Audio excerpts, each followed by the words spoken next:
C'est triste de voir des jeunes célébrités partir très tôt alors qu'elles étaient au sommet de leur art. En vérité, elles avaient encore à prouver, mais la vie en a décidé autrement, les privant ainsi de leur famille et amis.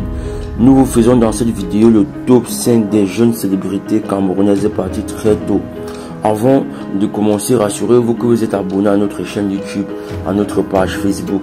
Si ce n'est pas le cas, faites-le pour ne pas rater nos prochaines vidéos.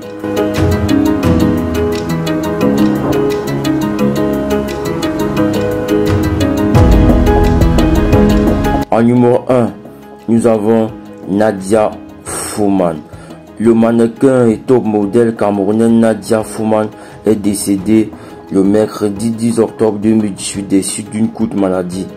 J'ai l'immense peine de vous annoncer le décès de Nadia Fouman, a écrit le directeur de l'agence de mannequinat où elle travaillait.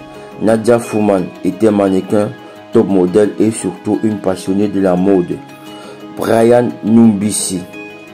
Le jeune et talentueux maquilleur camerounais Brian Numbisi est décédé le 30 juin 2019 des suites d'une courte maladie. Il était jeune et maquillait très bien. Plusieurs stars n'ont pas manqué de témoigner son talent. Il était très connu. Il a notamment maquillé des personnalités telles que la Miss Cameroun 2013 Valérie Eyena, Marcel Couture, Blanche Bali et plein d'autres personnes. Brian était également l'un des mannequins les plus suivis sur les réseaux sociaux. Le jeune maquilleur est décédé à l'âge de 23 ans. C'est sur son compte Twitter, Instagram que la nouvelle est tombée par l'intermédiaire d'un de ses amis. En troisième position, nous avons Lorraine Autou.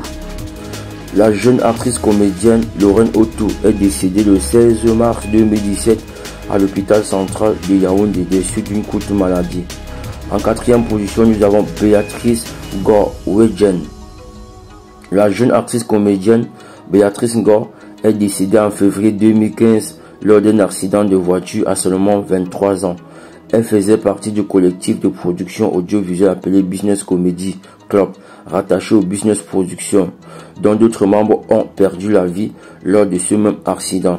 Elle a été révélée par une comédie musicale appelée Pala Pala. C'est elle qu'on aperçoit dans la première partie du film en train de chanter Fallait pas de Coco Argenté. En cinquième position, nous avons Stéphanie Mekamgang. Stéphanie Mekamgang, actrice et comédienne camerounaise, est décédée dans la soirée du samedi 9 juin 2018 après des mois d'hospitalisation dans un hôpital à Douala. Sa grave maladie et son hospitalisation ont été annoncées quelques jours avant sa mort. L'actrice se sentait délaissée par ses collègues durant son hospitalisation, ainsi que par le ministère de la Culture du Cameroun. Selon l'employé du dit hôpital, elle fut abandonnée par les acteurs du cinéma de son pays. Si vous avez adoré cette vidéo, partagez-la, laissez un commentaire et surtout un pouce bleu pour nous soutenir et nous pousser vers l'avant. On est ensemble, à plus.